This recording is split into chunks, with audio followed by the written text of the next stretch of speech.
So, finally, I managed to get some time to record. Well, kind of.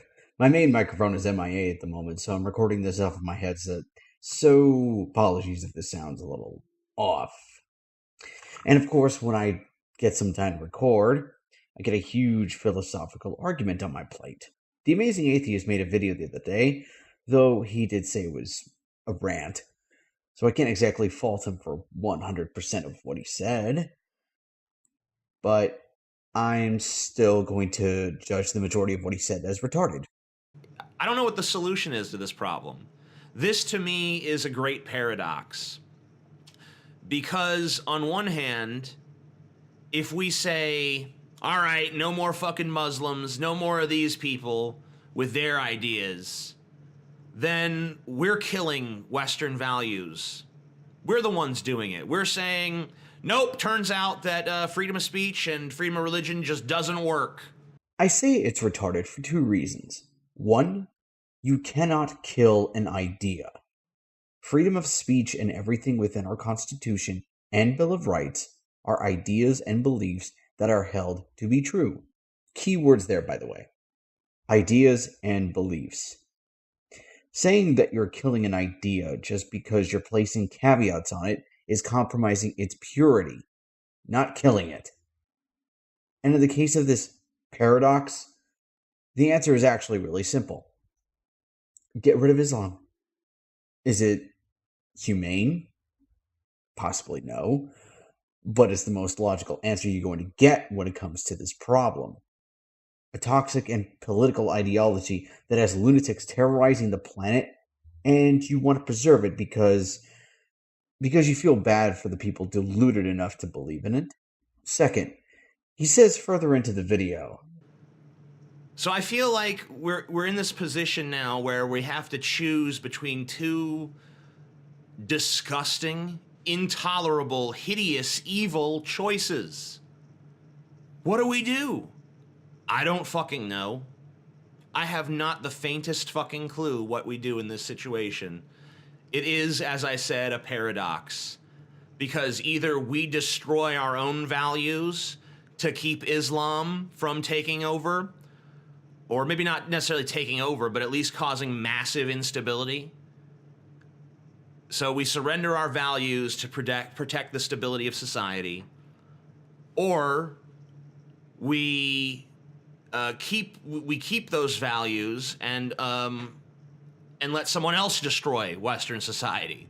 once again saying that a logical solution is evil and disgusting just because there's no easy solution that will make everyone happy, and yet defends the practice of a religion that to this day still has a strict interpretation that anyone who doesn't practice it or even criticizes it should be killed.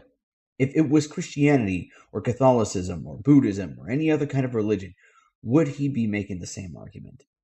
Hell, what if it was some goofy religion like Druidism, for example, which some people still believe, but just as an example? What if they were dictated by their quote unquote animal spirit guides to go out and just kill random people whenever it's a full moon so they can use their blood to obtain an animal shape shifting power? Not that it ever worked, but they still did it anyway. Would you still make the same argument? I remember a long while back I saw an episode of Bullshit with Penn and Teller, and they were talking about the death penalty. And I remember one specific line, I don't know this verbatim, but it basically went along the lines of, if we say that executions are okay, then we first have to admit that it's okay to kill people. Which kind of goes along the lines of what The Amazing Atheist said in a video a long time back regarding people wanting harsher executions or harsher penalties for people that were in prison for heinous crimes. And he said that we have to admit that we are being monsters due to our wanting of a person's execution being more severe. And it kind of made me wonder, has anyone ever stopped to think that maybe the ends justify the means? Set emotion aside. Set this fear of a slippery slope aside. Set aside this notion that freedom of speech is this pure, unadulterated thing. Because just from this year alone, I can give you so many examples of how it's tainted, not just here, but all over the planet. The best example being some comedian last year in Canada who got sued for 45 grand for telling a joke that offended some person with Downs. Set it all aside and just ask yourself this. If we got rid of this toxic ideology that's been rampaging through Europe, which by this point, if they aren't going to fight back now, they're just done. And I know for a fact Britain's next on that list. If we got rid of it, would it really be so bad?